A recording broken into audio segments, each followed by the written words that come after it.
At us at our best? No, I think it's us at our worst. So here's the truth about the Charlie Kirk situation. And Adam Mockler was more right than I am when it comes to Charlie Kirk's known history on the 64 Civil Rights Act. So why did I say he didn't really mean that the whole law was bad and that he didn't want blacks to have rights? Because that's what he told me in person. And no, I didn't include that in the Adam thing for two reasons. One, it didn't occur to me in the flow of conversation. And two, subconsciously, I don't want to talk about what Charlie and I talked about. I'm not an intimate of his. I wasn't a good friend of his. I'd only met him that one time. We just spent a lot of time together in that one time we were together. And then we texted after that several times.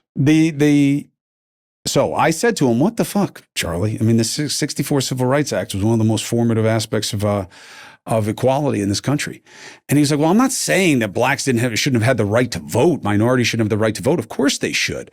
And there has to be protections under law and due process. I just think that it built in, he said, this culture and system of DEI that was weaponized and it made the act a mistake. I wanted those same things. I just would have wanted them achieved a different way. That's what he said to me in person.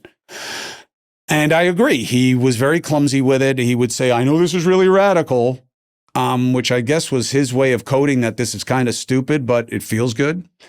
I'm not trying to defend him being a racist. I don't think he was. I mean, look, here's my bar for being a racist.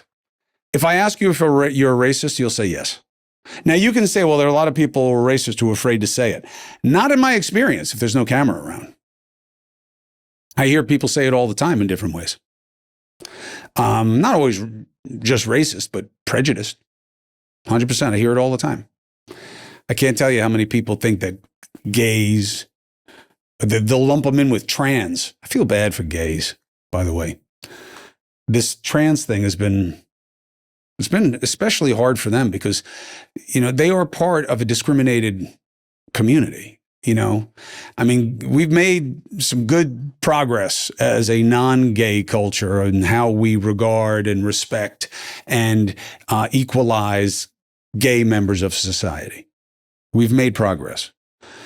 I don't think we're where we need to be, but they're now lumped in with trans, and they have nothing to do with being trans except they're another targeted minority. But I hear people say shit all the time about gays, about trans. And, it's part of who we are. It's part of the journey of trying to make ourselves better. It's why instructions and traditions or religions that inculcate monotheism and values and morality exist, because we need coaxing to get to a better place. So I think that on this one, we have a lot of ugly around us.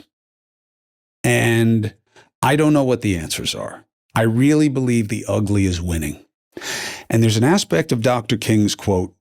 By the way, that's the most fucked up thing I ever heard Charlie say, by the way, is that Dr. King was a bad guy with a bad, I don't know why look, without having spoken to him about it, although it was kind of the linking thought of what led us into this conversation about the 64 Act,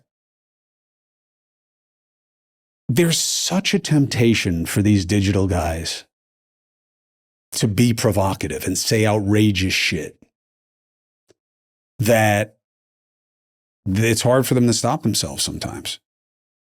And I don't know what the answer is. I don't know how we get out of this. I think that, the reason I don't say this is because I'm really allergic to cynicism. But I have to tell you, just being reasonable, I think I'd be lying to you if I told you, look, this will pass. It's just a cycle. Things are going to get better. I don't know that.